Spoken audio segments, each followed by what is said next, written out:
ఎపిసోడ్లో రోజుకో ట్విస్ట్ చోటు చేసుకుంటుంది. మా అల్లుడు సైకోగాడ్ అంటూ ఉన్నారు గాయత్రి పేరెంట్స్. డెహ్రాడూన్లో ఆ రోజు రాత్రి గాయత్రికి నరకం చూపించాడు అంటూ ఉన్నారు ఆ తల్లిదండ్రులు. బిట్స్ పిలానీలో చదివాడని, మంచి ఫ్యూచర్ ఉంటుందని పెళ్లికి ఒప్పుకున్నామంటూ చెప్పుకొచ్చారు. పెళ్ళయ్యాక తెలిసింది వాడు పెద్ద సైకోగాడని సత్యవతి చెప్పుకొచ్చారు. ఉన్నత కుటుంబంలోకి వెళ్ళిందని, గాయత్రి సంతోషంగా ఉంటుందని అనుకున్నామంటూ చెప్పుకొచ్చారు సత్యవతి. కానీ వాడంత నీచుడని పసిగట్టలేకపోయాము అంటూ కూడా బాధను వ్యక్తం చేస్తున్నారు ఆమె. పెళ్ళైన 3 నెలలకే టార్చర్ స్టార్ట్ చేశాడంటూ ఉన్నారు సత్యవతి. వాడి చిత్రహింసల గురించి తనతో గాయత్రి చెప్పిందంటూ చెప్పుకొచ్చారు ఆమె. అయితే కొద్ది రోజులకు సర్దుకుంటుందని నచ్చజెప్పానంటూ సత్యవతి బాధపడుతూ చెప్పుకున్నారు. అనుమానంతో వీడియో కాల్స్ చేసి మానసికంగా వేధించాడు అంటూ కూడా ఆమె తన కూతురు విషయంలో బాధపడుతున్నారు. శ్రీచరణ్ను ఉరితీయాలంటూ ఉన్నారు గాయత్రి పేరెంట్స్. చూడండి ఎంత ట్విస్టుల మీద ట్విస్టులు చోటు చేసుకుంటూ ఉన్నాయో.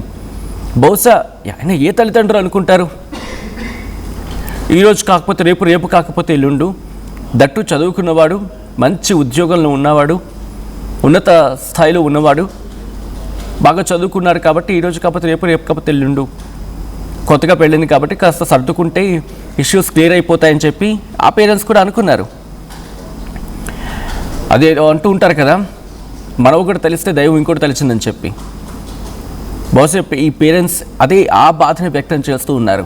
ఆ శ్రీచరణ్ పట్ల చాలా కోపంతో ఉన్నారు. తమ అల్లుడు సైకోగాడ్ అంటూ ఉన్నారు పేరెంట్స్ అంటే అర్థం చేసుకోవచ్చు. డెహ్రాడూన్లో ఆ రోజు రాత్రి గాయత్రికి నరకం చూపించాడంటూ ఉన్నారు ఆ తల్లిదండ్రులు. బిట్స్ పిలానీలో చదివాడని, మంచి ఫ్యూచర్ ఉంటుందని చెప్పి పెళ్లి ఒప్పుకున్నామంటూ ఉన్నారు. పెళ్ళయ్యాక తెలిసింది వాడెంత సైకోగాడు అని చెప్పి సత్యవతి ఆరోపించడం కాదు అంటున్న మాటలు అవి. ఉన్నత కుటుంబంలోకి వెళ్ళిందని చెప్పి, గాయత్రి సంతోషంగా ఉంటుందని చెప్పి ఎంతో ఆనందపడ్డాం, కానీ వాడంత నీచుడు అని చెప్పి పసిగట్టలేకపోయామని చెప్పి బాధపడుతున్నారు సత్యవతి. పెళ్ళైన 3 నెలలకే టార్చర్ స్టార్ట్ చేశాడు. వాడి చిత్రహింసల గురించి తనతో గాయత్రి చెప్పేది అంటూ ఆవేదన వ్యక్తం చేస్తున్నారు ఆమె. అయితే కొద్ది రోజులకు సర్దుకుంటుందమ్మా, నువ్వు అడ్జస్ట్ అయిపో కొన్ని రోజులు, ఆ తర్వాత ఆటోమేటిక్గా సర్దుకుంటుందని చెప్పి తను నచ్చజెప్పానంటూ ఉన్నారు సత్యవతి తన కూతురు గాయత్రితో. ఏకంగా అనుమానంతో వీడియో కాల్స్ చేసి మనం మానసికంగా వేధింపులకు గురి చేసేవాడు. శ్రీచరణ్ను ఉరితీయాలంటూ ఉన్నారు గాయత్రి పేరెంట్స్ అంటే అర్థం చేసుకోవచ్చు. ఇదే అంశానికి సంబంధించి పూర్తి సమాచారం మా ప్రతినిధి రామచంద్రరావు అందిస్తారు. రామచంద్రరావు, ప్రస్తుతం శ్రీచరణ్ని శ్రీచరణ్ ఎటువంటి ఇన్వెస్టిగేషన్ జరుగుతుంది, శ్రీచరణ్ ఎటువంటి ఇన్వెస్టిగేషన్ చేస్తూ ఉన్నారు పోలీసులు, అండ్ ఈ కుటుంబం అంటే గాయత్రి పేరెంట్స్ చెప్తుంది దాన్ని బేస్ చేసుకుని ఇన్వెస్టిగేషన్ ఏ టర్న్ తీసుకునే అవకాశం ఉంది, ప్రెసెంట్ లేటెస్ట్ అప్డేట్స్ ఏంటి? వాస్తవానికి సచిన్ పోస్ట్ మార్టం నివేదిక కోసం ఇప్పుడు పోలీసులు వేచి చూస్తున్నారు. నిజానికి కుటుంబ సభ్యులు ఎవరైతే రాధా గాయత్రి కుటుంబ సభ్యులు సత్యవతి గారు, అట్లాగే తల్లిదండ్రులు సత్యవతి, సుధాకర్ ఏం ఆరోపణలు చేశారో ఆరోపణలను పరిగణలోకి తీసుకున్నారు. అయితే సహజంగా ఈ సంఘటన ఉత్తరాఖండ్లోని డెహ్రాడూన్ అంటే ముస్సోరీ వద్ద జరిగింది. ముస్సోరీ నుంచి మృతదేహాన్ని డెహ్రాడూన్ తీసుకొచ్చి అక్కడ పోస్ట్ మార్టం నిర్వహించిన పరిస్థితి. అయితే ఇదే సంఘటన జరిగిన తర్వాత కుటుంబ సభ్యులు ఆందోళనతో అక్కడికి వెళ్లారు.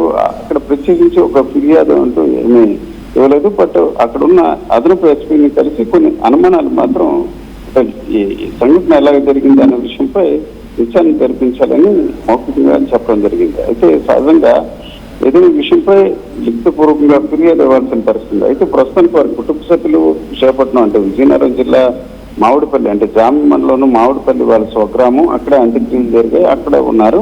అయితే 11 రోజుల ప్రక్రియ అయిన తర్వాత తిరిగి పోలీస్ స్టేషన్కి వెళ్ళాలనే ఆలోచనతో, వాళ్ళు ముస్సోరీ వెళ్ళాలన్న ఆలోచనతో ఉన్నారు. మనం వారితో మాట్లాడడం జరిగింది. సత్యవతి తొలిదశ నుంచి ఎవరైతే రాధా గాయత్రి తల్లి తన కుమార్తెను ఒక చిత్రహింసలకు గురి చేశారో, సహజంగా చూసుకుంటే ఎవరైతే ఫ్యూచర్ కుటుంబ సభ్యులైతే మంచి కుటుంబం అన్న కోణంలో ఇచ్చారో, వీరికి సమీప బంధువు ఎవరైతే ఉన్నారో వారి ద్వారా 14 సంవత్సరాలుగా వీరి చినముషవాడ ప్రాంతంలో ఒక ఇంట్లో ఉంటున్నారో అక్కడ పరిచయం ఉన్న వారి ద్వారా ఈ శ్రీచరణ్ సంబంధించిన ప్రొఫైల్ చూస్తే చాలా చదువు పరంగా చాలా విజయవంతుడు. అతను బిట్స్ పిలానీలో MBA చేశాడు. అలాగే ఇప్పుడు అనలిస్ట్ గా కూడా ఇప్పుడున్న IT కంపెనీలో కూడా పనిచేస్తుంది. అంటే విద్యాపరంగా ఉద్యోగపరంగా కూడా అతనికి సంబంధించిన ప్రొఫైల్ చాలా బాగుందన్న కోణంలో వీరు వివాహానికి అంగీకరించడం జరిగింది. అయితే కేవలం చదువు అనే అంశాన్ని పరిగణలోకి తీసుకునే వివాహం చేశాం. కానీ పెళ్ళైన 3 నెలల నుంచి అతని మనస్తత్వం బయటపడింది. మీరు చూడొచ్చు మన విజువల్స్ లో ఎక్స్క్లూజివ్ గా ఆర్టీవీ అంశాన్ని 2 రోజుల క్రితం చూపించడం జరిగింది. మరొకసారి కూడా ఈరోజు చూపిస్తున్నాం సచిన్. ఆ అమ్మాయికి సంబంధించి ఏదైతే డ్యూటీకి వెళ్ళినప్పుడు ఒక ట్రాకర్ కూడా పెట్టాడు, GPS ట్రాకర్ ఆమె కదలికలు.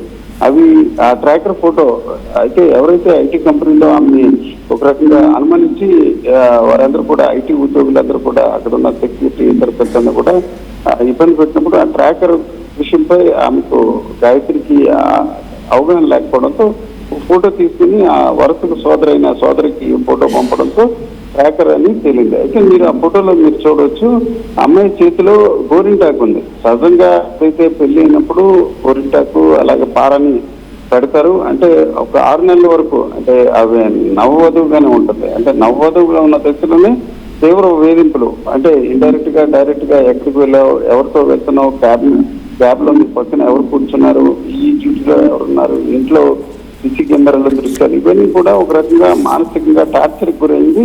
ఈ విషయం పైన రేపు వాస్తవానికి చూసుకుంటే రేపు 21వ తేదీ తండ్రికి సంబంధించిన పుట్టినరోజు, అలాగే 60వ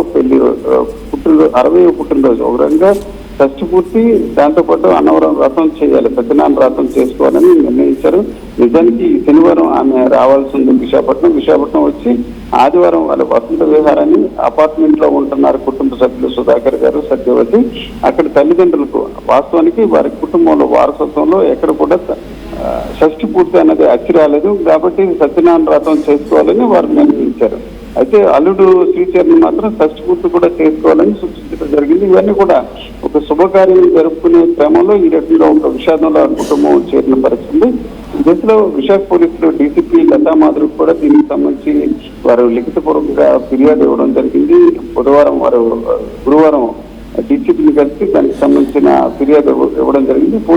విశాఖ పోలీసులు కూడా ముస్సూరి డెహ్రాడూన్ పోలీసులతో కూడా సంప్రదింపులు జరుపుతున్నారు. అక్కడ పోస్ట్ మార్టం నివేదిక ఆధారంగా కూడా చర్యలు తీసుకునే అవకాశం ఉంది. ప్రస్తుతానికైతే సహజంగా హిందూ సాంప్రదాయంలో 11 రోజుల ప్రక్రియ జరుగుతుంది. ఆ ప్రక్రియలో భాగంగా కుటుంబ సభ్యులు కూడా ఆరోపణలు చేశారు, కానీ ఇతర అంశాలపై కొంత వ్యవహారంపై కొంత నెమ్మదిగా ఉన్నారని చెప్పుకోవచ్చు.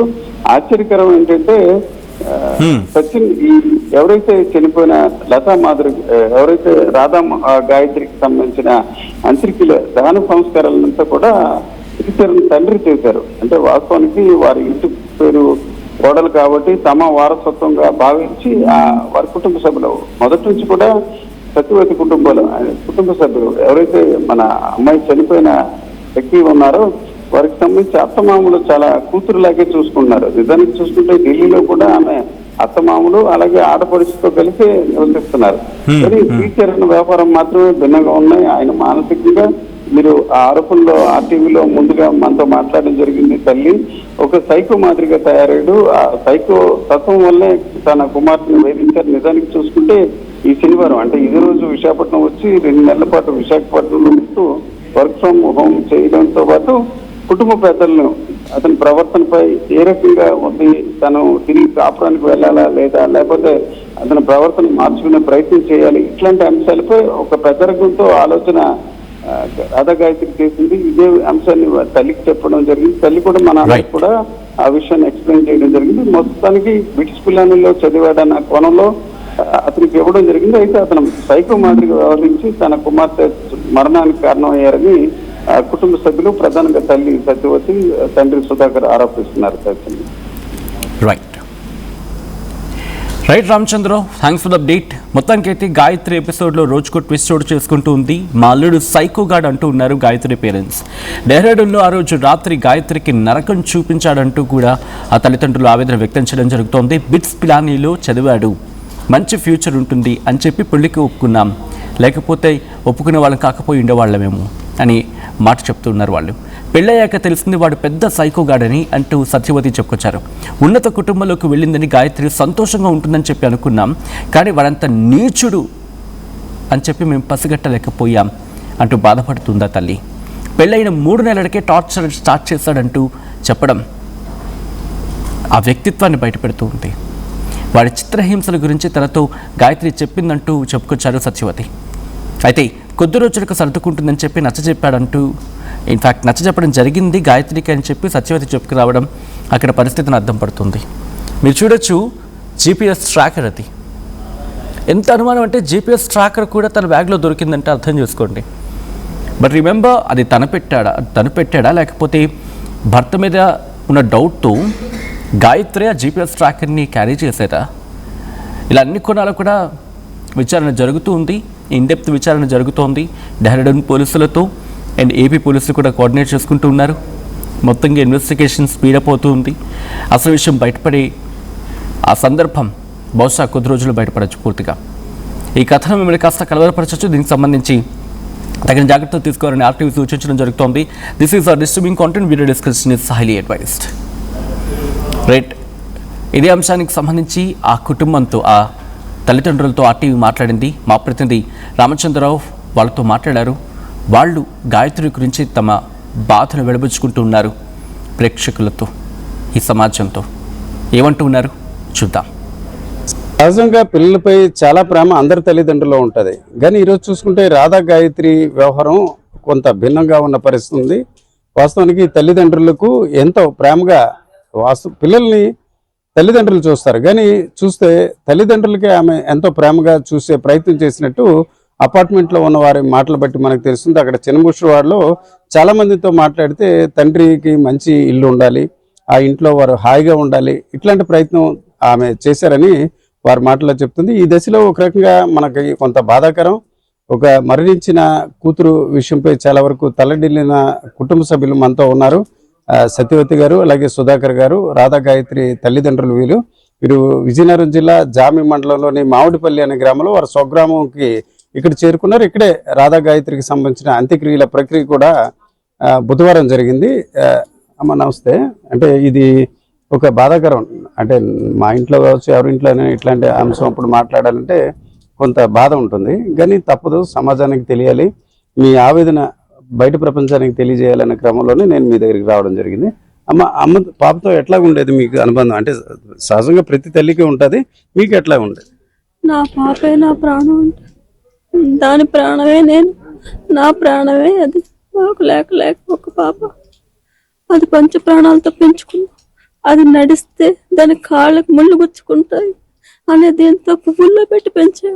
మా ఫ్యామిలీ మొత్తం మా ఫ్యామిలీ అందరూ దాన్ని అంత అపురూపంగా పెంచారండి. అలా ఎవరు పెంచరు. అలాగే మా పిల్ల కూడా మమ్మల్ని అంతలాగా చిన్న పెద్ద అని తేడా లేదు, అంత అపురూపంగా వాళ్ళ నాన్న కుడిభుజంలాగా ఉండేదండి. ఆడపిల్లైనా మగపిల్లడైనా అదే.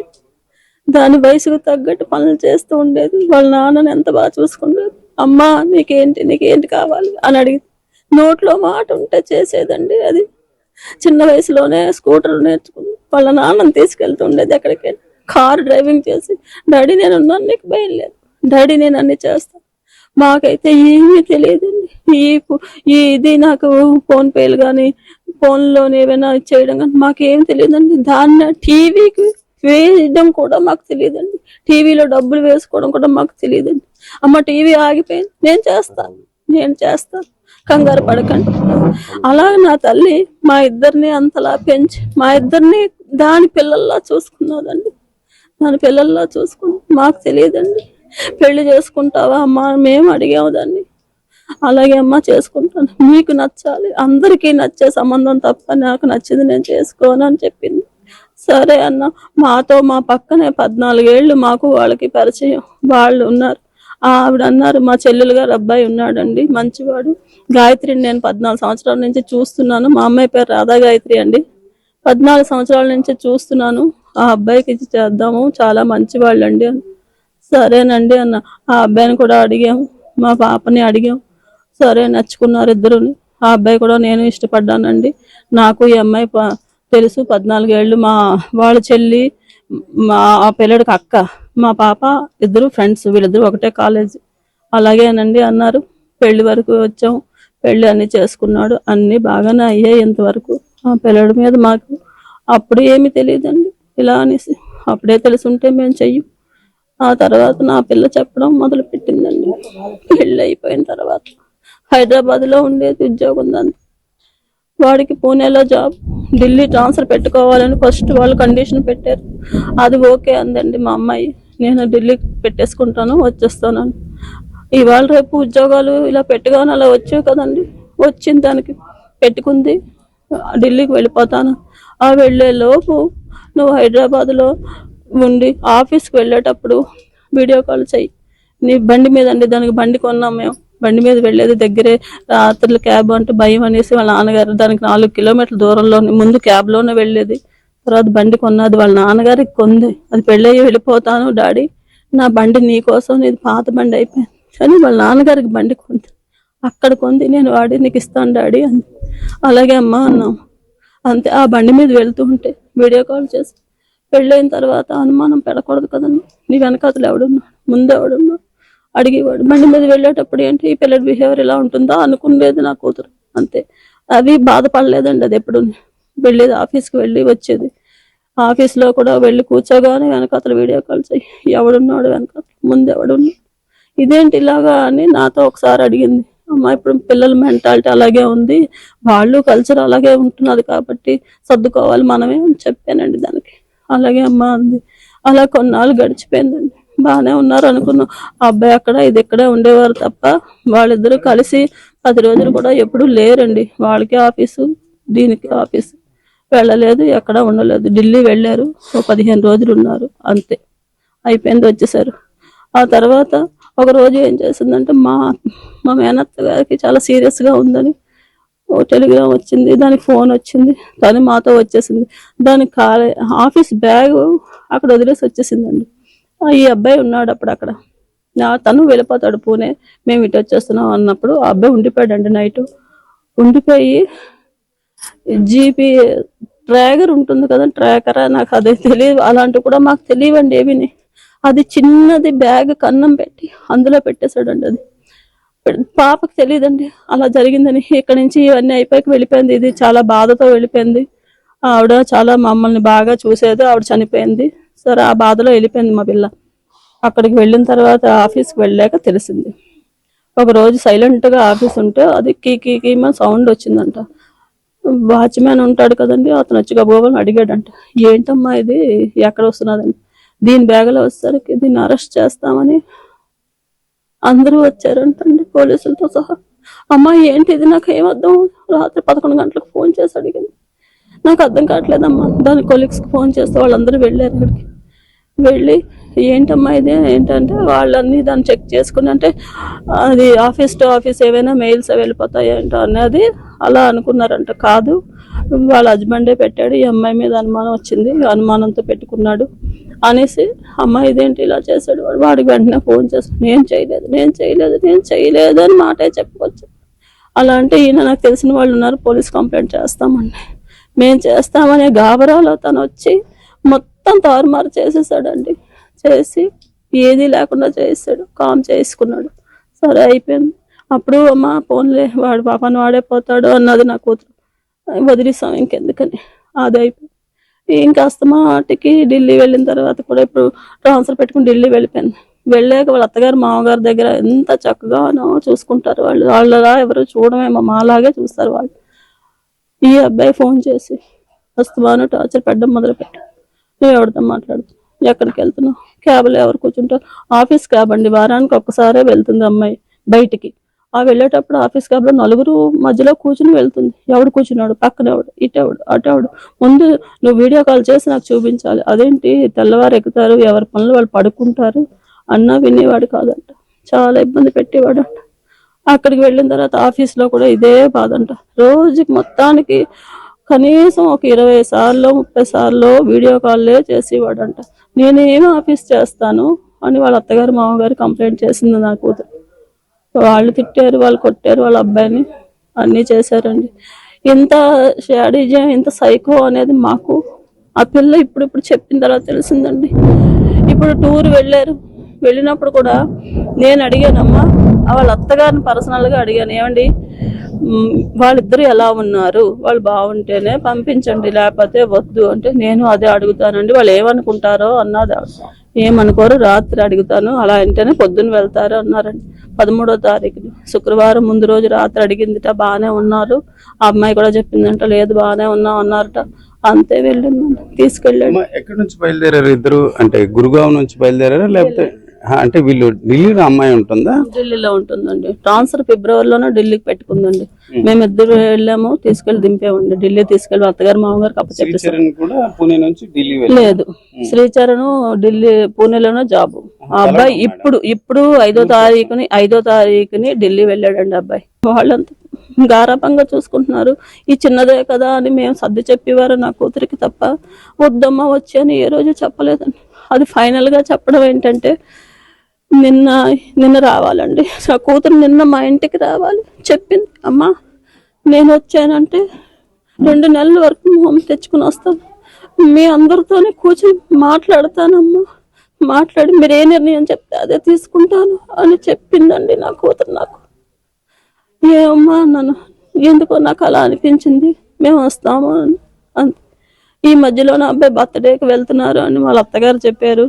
వెళ్తున్నారు, బాగానే ఉన్నారా అండి అని అడిగాను. బాగున్నారండి అన్నారు ఆవిడని.